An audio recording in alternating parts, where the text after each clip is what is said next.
আপনিও কি তাই মনে করেন ঈদযাত্রা যথেষ্ট ভালো ছিল? না, আসলে এটা আমিও মনে করি না, দেশবাসীও মনে করে না। দেখেন, সমস্যা, নতুন সরকার দায়িত্ব নিয়েছে, মিসম্যানেজমেন্ট হতেই পারে, কিন্তু আপনি যদি আউটরাইট প্রথমেই ফ্ল্যাট ডিনায়াল দিয়ে দেন যে না সব ভালো হয়েছে, আমাদের যোগাযোগ মন্ত্রী যেটা বললেন যে উল্টা নাকি ভাড়া সাধছে, ভাড়া নেয় নেই, এইটা আসলে ভালো লক্ষণ না। এটা আমরা আগেও দেখেছি, যারা এরকম করেন তারা আসলে সমস্যার সমাধান করতে চান না, জনগণ এটা ভালোভাবে নেয় না। দেখেন, এই যে একটা ক্রাইসিস ম্যানেজমেন্ট আমাদের এই সময়ে যে একটা সমস্যাটা হয়, ঈদযাত্রা যেটা বললেন, কয়েক কোটি লোক বাড়ি যায়, এক্ষেত্রে কয়েকটা বিষয় থাকে। একটা হলো আপনার নিরাপত্তা, এটা হলো সবচেয়ে বড় দিক। এরপরে ট্রাফিক কন্ট্রোল একটা বড় দিক, এবং ভাড়াও একটা বড় দিক। আপনি যদি দেখেন, এই তিনটা ক্ষেত্রেই কিন্তু আমাদের সরকার ব্যর্থ হয়েছে।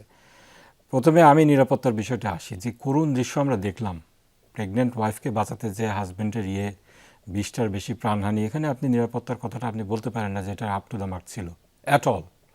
তারপরে আপনার ভাড়ার বিষয়ে আমরাও সেখানে সোশ্যাল মিডিয়ায় দেখেছি, একটা মহিলা কান্না করছে, আর সেখানে মানে কীভাবে দাম্ভিকভাবে সে কন্ট্রাক্টর কিংবা বাসার মালিক বলছে ভাড়া না থাকলে যাবেন না, 500 টাকার ভাড়া আপনি 2000 টাকা দেবেন না কেন? এইগুলা তো আমরা কোনো সলিউশন দেখি নাই।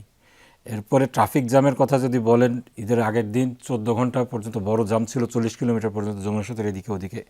তো এই সকল কিছু মিলে আপনার জনভোগান্তি ছিল, এটাকে আপনার স্বীকার করতেই হবে। হ্যাঁ, নতুন সরকার ক্ষমতা নিয়েছে, তারা এটা স্বীকার করতে পারতেন। তা না করে যেটা এখন ফ্ল্যাট ডিনায়াল দেওয়া হয়েছে, এটা আসলে আমি মনে করছিলাম ভালো লক্ষণ। এটা আমাদেরকে ভবিষ্যতে, যেটা সামনে ঈদ আসবে, আরও ঈদ আসবে, 5 বছরে 10টা ঈদ আসবে, আপনাকে এই 3টা জিনিস খুব ভালোভাবে ট্যাকেল দিতে হবে। একটা হলো নিরাপত্তা, জি। রোড সাইড নিরাপত্তা। এটা আপনি কীভাবে দিবেন, এটা আগে থেকে চিন্তা করতে হবে। ভাড়াটার যেন বেশি না নেয়, 4 গুণ, 4 গুণ ভাড়া নিয়ে কথা বলছি আমরা, তো ডবল না, 4 গুণ।